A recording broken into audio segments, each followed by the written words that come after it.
ਵਾਹਿਗੁਰੂ ਜੀ ਕਾ ਖਾਲਸਾ ਵਾਹਿਗੁਰੂ ਜੀ ਕੀ ਫਤਿਹ।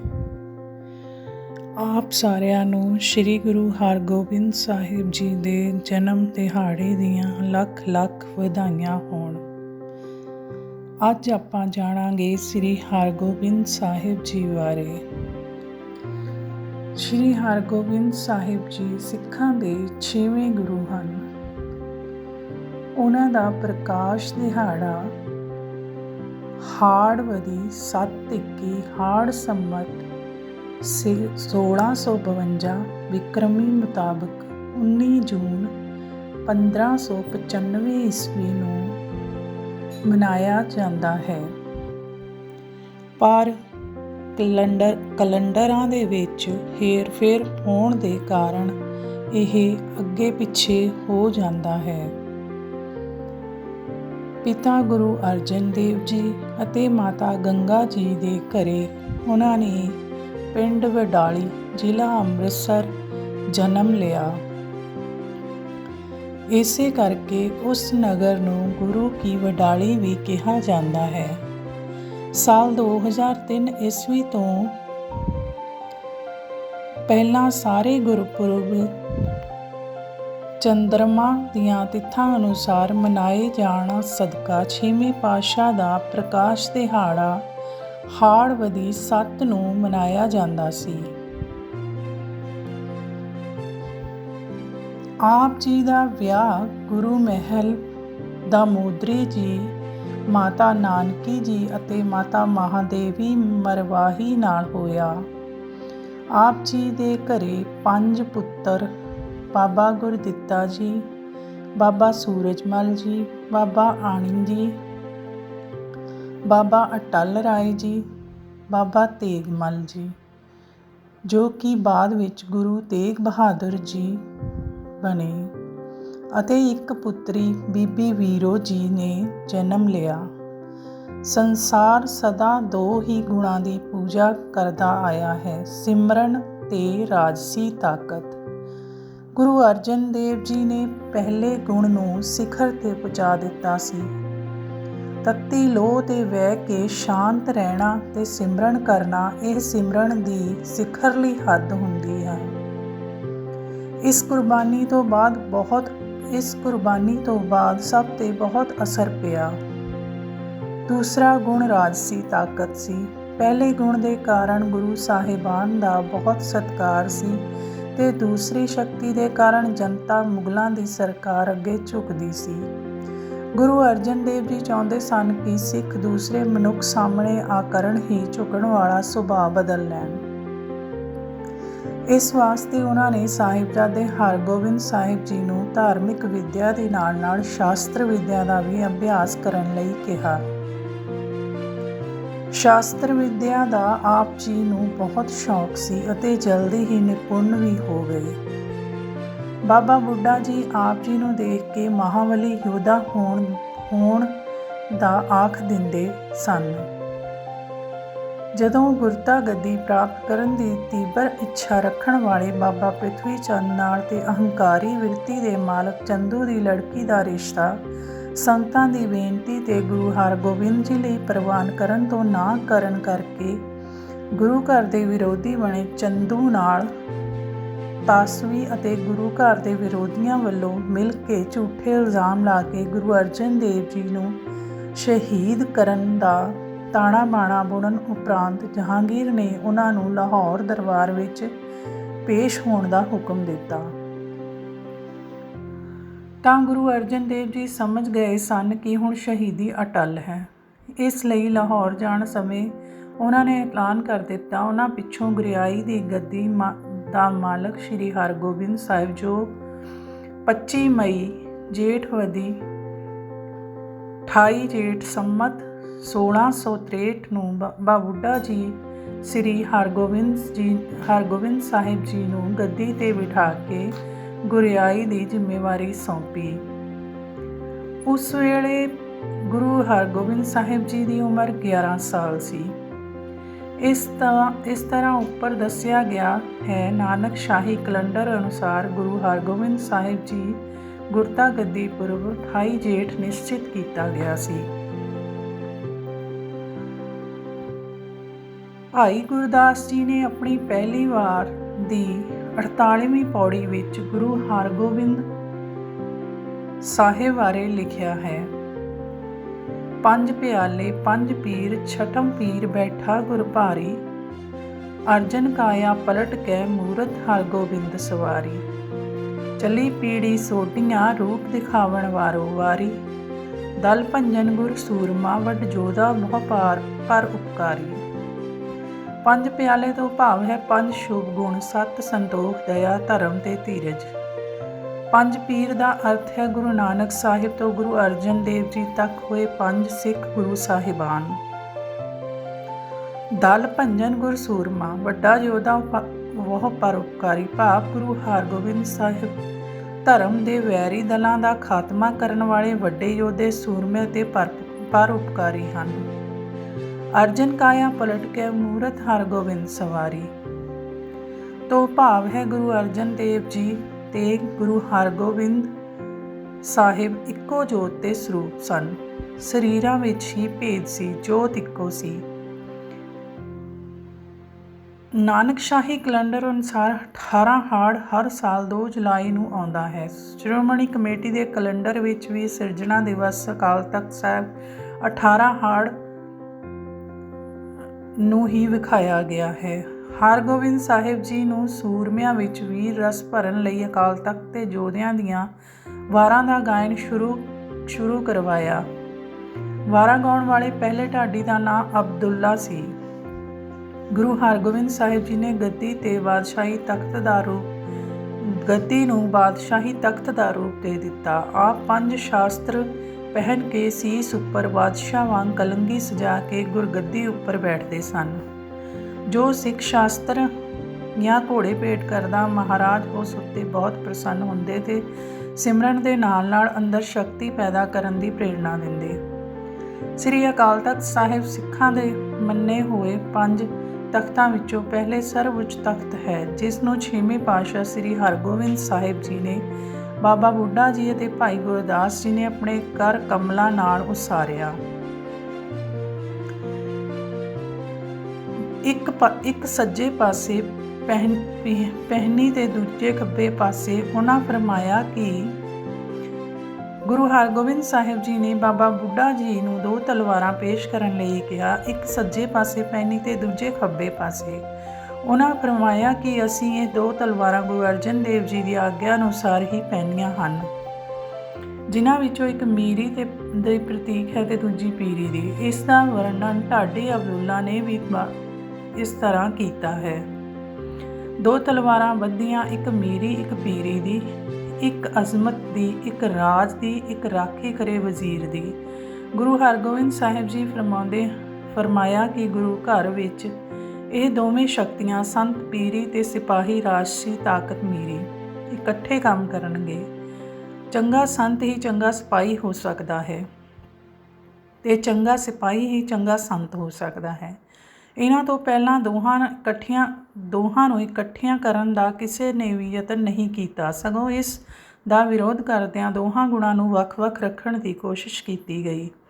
ਉਹਨਾਂ ਦਾ ਵਿਚਾਰ ਸੀ ਕਿ ਸਿਮਰਨ ਤੇ ਤਲਵਾਰ ਇਕੱਠੀਆਂ ਨਹੀਂ ਰਹਿ ਸਕਦੀਆਂ ਹਨ।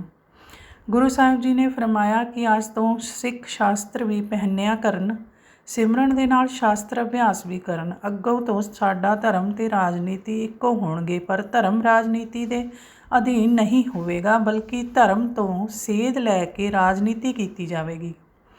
ਅਕਾਲ ਤਖਤ ਅਤੇ ਦਰਬਾਰ ਸਾਹਿਬ ਦੇ ਵਿਚਕਾਰ ਲੱਗੇ 2 ਨਿਸ਼ਾਨ ਸਾਹਿਬ ਵਿੱਚੋਂ ਦਰਬਾਰ ਸਾਹਿਬ ਵਾਲੇ ਪਾਸੇ ਨਿਸ਼ਾਨ ਸਾਹਿਬ ਦੀ ਉਚਾਈ ਦੂਸਰੇ ਨਾਲੋਂ ਜ਼ਰਾ ਵੱਧ ਹੋਣੀ ਇਸੇ ਗੱਲ ਦਾ ਪ੍ਰਤੀਕ ਹੈ ਕਿ ਧਰਮ ਦਾ ਸਥਾਨ ਰਾਜਨੀਤੀ ਨਾਲੋਂ ਉੱਚਾ ਹੈ। ਇਸੇ ਤਰ੍ਹਾਂ ਗੁਰੂ ਸਾਹਿਬ ਨੇ ਸੰਸਾਰ ਨੂੰ ਨਵਾਂ ਸਿਧਾਂਤ ਦਿੱਤਾ। 6 ਸਾਵਣ ਨੂੰ ਸਿੱਖ ਇਤਿਹਾਸ ਵਿੱਚ ਮੀਰੀ ਪੀਰੀ ਦਿਵਸ ਵਜੋਂ ਮਨਾਇਆ ਜਾਂਦਾ ਹੈ, ਜੋ ਨਾਨਕਸ਼ਾਹੀ ਕੈਲੰਡਰ ਅਨੁਸਾਰ 21 ਜੁਲਾਈ ਨੂੰ ਆਉਂਦਾ ਹੈ। ਸਿੱਖ ਪੰਥ ਵੱਲੋਂ ਕਿਸੇ ਵੱਡੇ ਪੰਥਕ ਮਸਲੇ 'ਤੇ ਫੈਸਲਾ ਲੈਣ ਲਈ ਸ੍ਰੀ ਅਕਾਲ ਤਖਤ ਸਾਹਿਬ ਉੱਪਰ ਸਰਬੱਤ ਖਾਲਸੇ ਦਾ ਇਕੱਠ ਬੁਲਾ ਕੇ ਅਨੇਕਾਂ ਗੁਰਮਤੇ ਪਾਸ ਕੀਤੇ ਜਾਂਦੇ ਹਨ, ਜਿਸ ਨਾਲ ਅਕਾਲ ਤਖਤ ਸਾਹਿਬ ਦੀ ਮਹਾਨਤਾ 6ਵੇਂ ਪਾਤਸ਼ਾਹ ਸ੍ਰੀ ਹਰਗੋਬਿੰਦ ਸਾਹਿਬ ਜੀ ਵੱਲੋਂ ਸਿਰਜੇ ਸਿਧਾਂਤ ਨੂੰ ਪਰਪੱਕ ਕਰਦੀ ਹੈ। ਇਤਿਹਾਸ ਗਵਾਹ ਹੈ ਕਿ ਜ਼ਕਰੀਆ ਖਾਨ ਮੀਰ ਮਨੂ ਹੋਵੇ ਜਾਂ ਅਹਿਮਦ ਸ਼ਾਹ ਅਬਦਾਲੀ ਜਾਂ 1984 ਦੀ ਭਾਰਤ ਸਰਕਾਰ, ਸਭਨਾਂ ਨੇ ਸਿੱਖ ਕੌਮ ਨੂੰ ਦਬਾਉਣ ਲਈ ਸ੍ਰੀ ਅਕਾਲ ਤਖਤ ਸਾਹਿਬ ਨੂੰ ਨਿਸ਼ਾਨਾ ਬਣਾਇਆ। ਸਮਾਂ ਬੀਤਦਾ ਗਿਆ ਪਰ ਸ੍ਰੀ ਅਕਾਲ ਤਖਤ ਸਾਹਿਬ ਦੀ ਛਵੀ ਦਿਨ ਪ੍ਰਤੀ ਦਿਨ ਨਿਖਰਦੀ ਗਈ। ਮਹਾਰਾਜਾ ਰਣਜੀਤ ਸਿੰਘ ਨੇ ਮਹਾਰਾਜਾ ਹੁੰਦਿਆਂ ਹੋਇਆਂ ਅਕਾਲ ਤਖਤ ਸਾਹਿਬ ਨੂੰ ਸਰਵਉੱਚਤਾ ਨੂੰ ਪ੍ਰਵਾਨ ਕੀਤਾ ਅਤੇ ਅਕਾਲ ਤਖਤ ਸਾਹਿਬ ਦੇ ਧਰਮ ਨੂੰ ਸਿਆਸਤ ਤੋਂ ਉੱਪਰ ਰੱਖਣ ਦੇ ਸਿਧਾਂਤ ਨੂੰ ਅਮਲ ਵਿੱਚ ਲਿਆਂਦਾ, ਜਿਸ ਨੂੰ ਕਿਸੇ ਵੀ ਸਮੇਂ ਦੀ ਸਰਕਾਰ ਖਤਮ ਨਹੀਂ ਕਰ ਸਕੀ ਤੇ ਨਾ ਹੀ ਕਰ ਸਕੇਗੀ। ਇਸ ਤਰ੍ਹਾਂ ਸ੍ਰੀ ਹਰਗੋਬਿੰਦ ਸਾਹਿਬ ਜੀ ਸ੍ਰੀ ਅਕਾਲ ਤਖਤ ਸਾਹਿਬ ਨੂੰ ਸੁੰਦਰ ਬਣਾਉਣ ਲਈ ਸਰਕਾਰੀ ਸਹਾਇਤਾ ਪ੍ਰਵਾਨ ਨਹੀਂ ਕੀਤੀ। ਉਸੇ ਤਰ੍ਹਾਂ 1984 ਦੇ ਫੌਜੀ ਹਮਲੇ ਸਮੇਂ ਹੋਏ ਸ੍ਰੀ ਅਕਾਲ ਤਖਤ ਸਾਹਿਬ ਦੇ ਨੁਕਸਾਨ ਦੀ ਪੂਰਤੀ ਲਈ ਸਿੱਖ ਕੌਮ ਨੇ ਸਰਕਾਰ ਵੱਲੋਂ ਤਖਤ ਸਾਹਿਬ ਦੀ ਕੀਤੀ ਲਿਪਾ-ਪੋਚੀ ਨੂੰ ਵੀ ਨਹੀਂ ਕਬੂਲਿਆ, ਮੁੜ ਆਪ ਸੇਵਾ ਕਰਕੇ ਪੁਨਰ ਨਿਰਮਾਣ ਕੀਤਾ। ਗੁਰੂ ਸਾਹਿਬ ਤੋਂ ਮਗਰੋਂ ਸਮੇਂ ਦੀਆਂ ਸਰਕਾਰਾਂ ਦੇ ਰੋਕਣ ਦੇ ਬਾਵਜੂਦ ਵੀ ਸਿੱਖ ਸੱਚਖੰਡ ਸ੍ਰੀ ਹਰਿਮੰਦਰ ਸਾਹਿਬ ਦੀ ਬੇਅਦਬੀ ਨੂੰ ਰੋਕਣ ਅਤੇ ਸਿੱਖ ਕੌਮ ਦੀ ਚੜ੍ਹਦੀ ਕਲਾ ਲਈ ਅਕਾਲ ਤਖਤ ਸਾਹਿਬ ਇਕੱਤਰ ਹੋ ਕੇ ਗੁਰਮਤਿ ਕਰਦੇ ਹਨ। ਸਮੇਂ ਦੀ ਲੋੜ ਅਨੁਸਾਰ ਸ੍ਰੀ ਅਕਾਲ ਤਖਤ ਸਾਹਿਬ ਪੰਥਕ ਜਥੇਬੰਦੀਆਂ ਦੇ ਇਕੱਠ ਹੁੰਦੇ ਹਨ।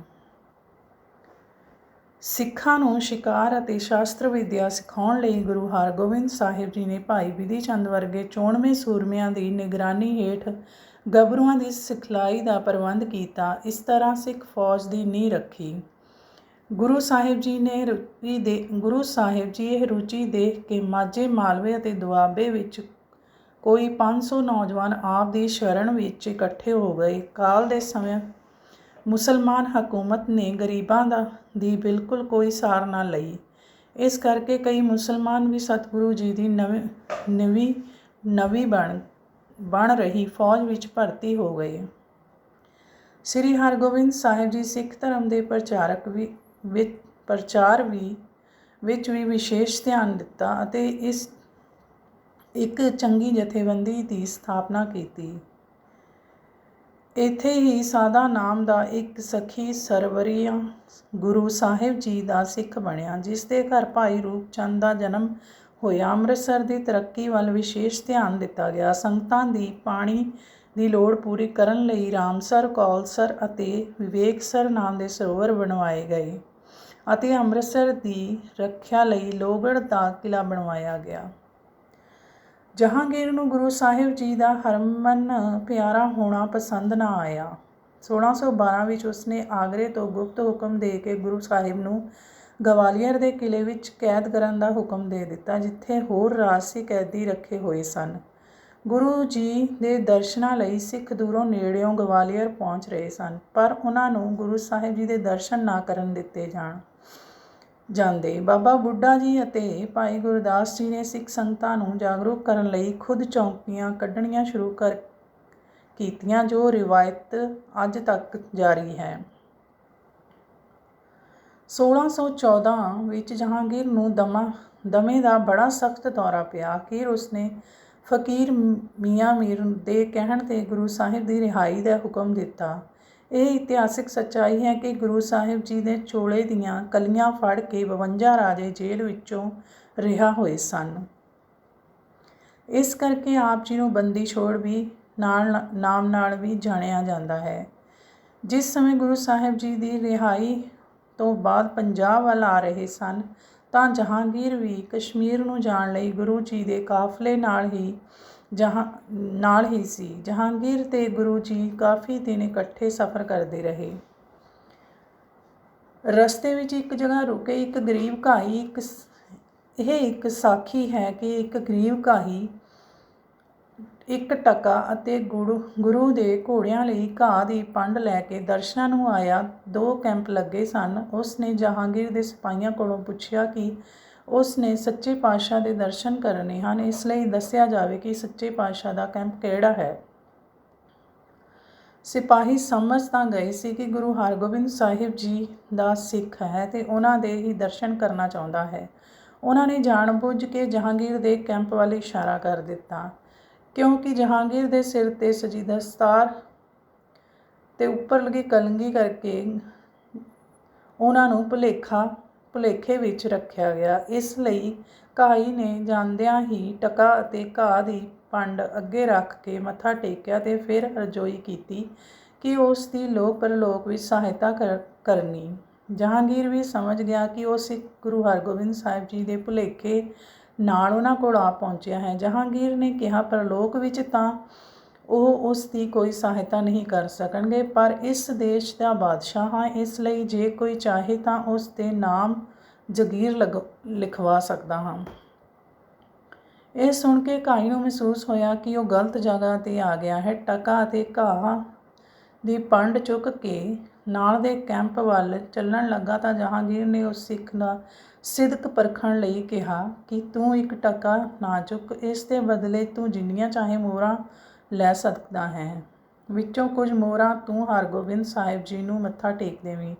ਘਾਈ ਸਿੱਖ ਨੇ ਜਹਾਂਗੀਰ ਨੂੰ ਮੋੜਵਾਂ ਜਵਾਬ ਦਿੰਦੇ ਹੋਏ ਕਿਹਾ, ਜਿਸ ਤਰ੍ਹਾਂ ਪਰਲੋਕ ਵਿੱਚ ਤੇਰਾ ਹੁਕਮ ਨਹੀਂ ਚੱਲਦਾ, ਇਸੇ ਤਰ੍ਹਾਂ ਤੇਰੀਆਂ ਮੋਹਰਾਂ ਵੀ ਗੁਰੂ ਹਰਗੋਬਿੰਦ ਸਾਹਿਬ ਜੀ ਦੇ ਦਰਬਾਰ ਵਿੱਚ ਨਹੀਂ ਚੱਲਣੀਆਂ।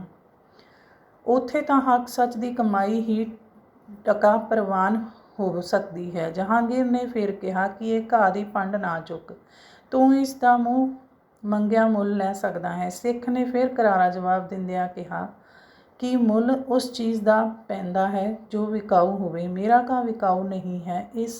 ਇਹ ਤਾਂ ਗੁਰੂ ਸਾਹਿਬ ਜੀ ਦੇ ਘੋੜਿਆਂ ਲਈ ਬੜੇ ਹੀ ਪ੍ਰੇਮ ਨਾਲ ਹਰਾ ਕੱਟ ਕੇ ਧੋ ਕੇ ਸਾਫ਼ ਕਰਕੇ ਲਿਆਂਦਾ ਹੈ, ਇਸ ਲਈ ਇਹ ਪੈਸਿਆਂ ਬਦਲੇ ਵੇਚਣ ਲਈ ਨਹੀਂ ਹੈ। ਇਹ ਕਹਿੰਦਾ ਹੋਇਆ ਉਹ ਘਾਈ ਸਿੱਖ ਹਰਗੋਬਿੰਦ ਸਾਹਿਬ ਜੀ ਦੇ ਕੈਂਪ ਵੱਲ ਚੱਲ ਪਿਆ ਤੇ ਗੁਰੂ ਦਰਬਾਰ ਵਿੱਚ ਪਹੁੰਚ ਕੇ ਸ਼ਰਧਾ ਨਾਲ ਟਕਾ ਤੇ ਘਾਹ ਦੀ ਪੰਡ ਅੱਗੇ ਰੱਖ ਕੇ ਮੱਥਾ ਟੇਕਿਆ। ਗੁਰੂ ਚਰਨਾਂ ਨੂੰ ਪਕੜ ਕੇ ਰੋ ਕੇ ਖਿਮਾ ਮੰਗਣ ਲੱਗਾ ਕਿ ਸੱਚੇ ਪਾਤਸ਼ਾਹ ਭੁਲੇਖੇ ਨਾਲ ਗਲਤ ਦਰ 'ਤੇ ਚਲਾ ਗਿਆ ਸੀ।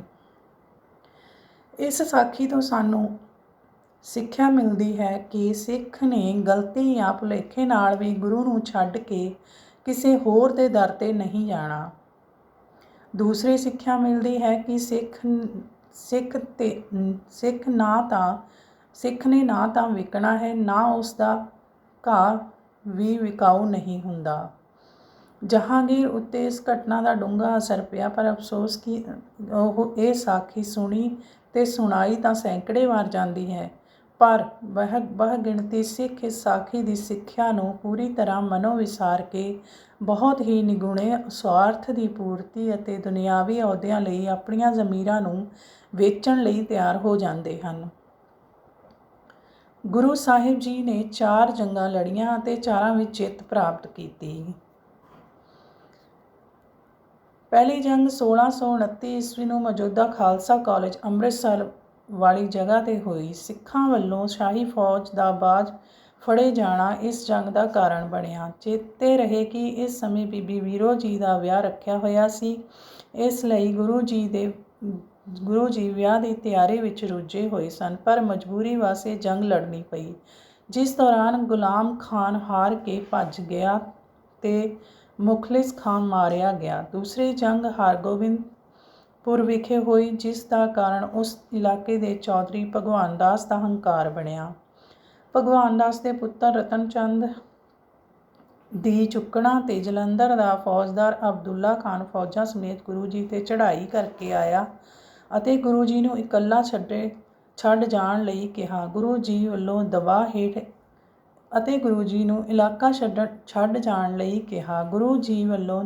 ਹੇਠ ਇਲਾਕਾ ਛੱਡ ਜਾਣ ਤੋਂ ਇਨਕਾਰ ਕਰਨ 'ਤੇ ਜੰਗ ਹੋਇਆ, ਜਿਸ ਵਿੱਚ ਰਤਨ ਚੰਦ ਤੇ ਅਬਦੁੱਲਾ ਖਾਂ ਦੋਵੇਂ ਮਾਰੇ ਗਏ। ਕਾਬਲ ਦਾ ਇਹ ਸਿੱਖ ਮਸੰਦ ਗੁਰੂ ਸਾਹਿਬ ਲਈ 2 ਵਧੀਆ ਘੋੜੇ ਲੈ ਕੇ ਆ ਰਿਹਾ ਸੀ ਕਿ ਲਾਹੌਰ ਦੇ ਤੁਰਕ ਹਾਕਮਾਂ ਨੇ ਖੋਹ ਲਏ। ਭਾਈ ਵਿਧੀ ਚੰਦ ਨੂੰ ਗੁਰੂ ਹਰਗੋਬਿੰਦ ਸਾਹਿਬ ਜੀ ਦੇ ਦੋਨੇ ਘੋੜੇ ਵਾਪਸ ਲਿਆਂਦੇ। ਇਹ ਸਭ ਦਾ ਬਦਲਾ ਲੈਣ ਲਈ ਲਾਹੌਰ ਦੇ ਲਾਲਾ ਬੇਗ ਤੇ ਕਾਮਰ ਬੇਗ ਦੀ ਕਮਾਨ ਹੇਠ ਤੁਰਕਾਂ ਨੇ ਚੜ੍ਹਾਈ ਕਰ ਦਿੱਤੀ। ਮਾਲਵੇ ਦੇ ਪਿੰਡ ਮਹਿਰਾਜ ਦੇ ਕੋਲ ਗੁਰੂ ਨਾਥ ਦੀ ਢਾਬ ਕੋਲ ਤੀਸਰੀ ਭਿਆਨਕ ਜੰਗ ਹੋਈ। ਦੋਨਾਂ ਧਿਰਾਂ ਦਾ ਜਾਨੀ ਨੁਕਸਾਨ ਬਹੁਤ ਹੋਇਆ। ਇਸ ਲੜਾਈ ਵਿੱਚ ਤੁਰਕ ਸਰਦਾਰ ਮਾਰੇ ਗਏ ਤੇ ਇਸ ਜੰਗ ਦੀ ਜਿੱਤ ਦੀ ਯਾਦ ਵਿੱਚ ਗੁਰੂ ਸਾਹਿਬ ਨੇ ਗੁਰੂਸਰ ਨਾਮ ਦਾ ਇੱਕ ਸਰੋਵਰ ਬਣਵਾਇਆ। ਕਰਤਾਰਪੁਰ ਵਿਖੇ ਚੌਥੀ ਲੜਾਈ 1634 ਵਿੱਚ ਹੋਈ। ਕਈ ਸਾਲਾਂ ਤੋਂ ਸਿੱਖ ਫੌਜ ਵਿੱਚ ਬੜੇ ਸਤਿਕਾਰਯੋਗ ਅਹੁਦੇ 'ਤੇ ਨਿਵਾਜੇ ਜਾਣ ਵਾਲੇ ਪਠਾਨ ਪਹਿੰਦੇ ਖਾਨ ਨੂੰ ਆਪਣੀ ਬਹਾਦਰੀ 'ਤੇ ਹੰਕਾਰ ਹੋ ਗਿਆ। ਉਹ ਗੁਰੂ ਜੀ ਦੇ ਹੁਕਮ ਅਦੁਲੀ ਕਰਨ ਲੱਗ ਪਿਆ ਅਤੇ ਗੁਰੂ ਘਰ ਦੇ ਵਿਰੋਧ ਸਾਜ਼ਿਸ਼ਾਂ ਵੀ ਰਚਣ ਲੱਗ ਪਿਆ। ਇਹ ਹਰਕਤਾਂ ਵੇਖ ਗੁਰੂ ਜੀ ਨੇ ਉਸ ਨੂੰ ਨੌਕਰੀ ਤੋਂ ਹਟਾ ਦਿੱਤਾ।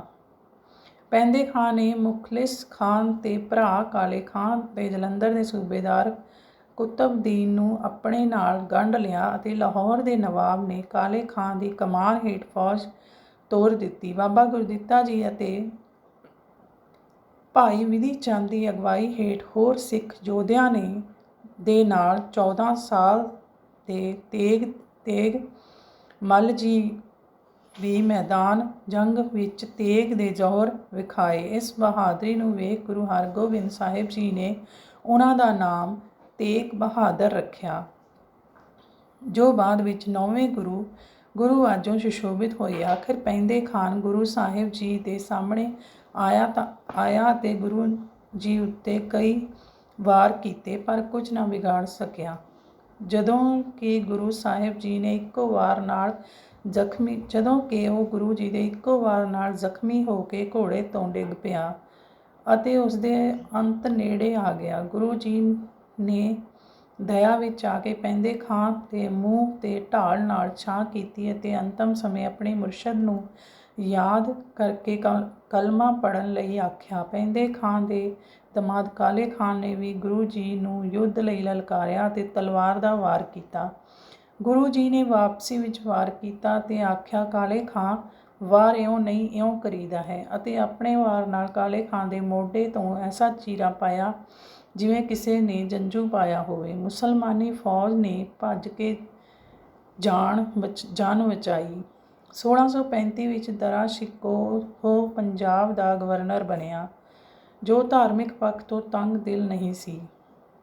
1644 ਤੱਕ ਅਮਨ ਸ਼ਾਂਤੀ ਦੇ ਸਮੇਂ ਸਿੱਖ ਧਰਮ ਦਾ ਪ੍ਰਚਾਰ ਜਾਰੀ ਰਿਹਾ।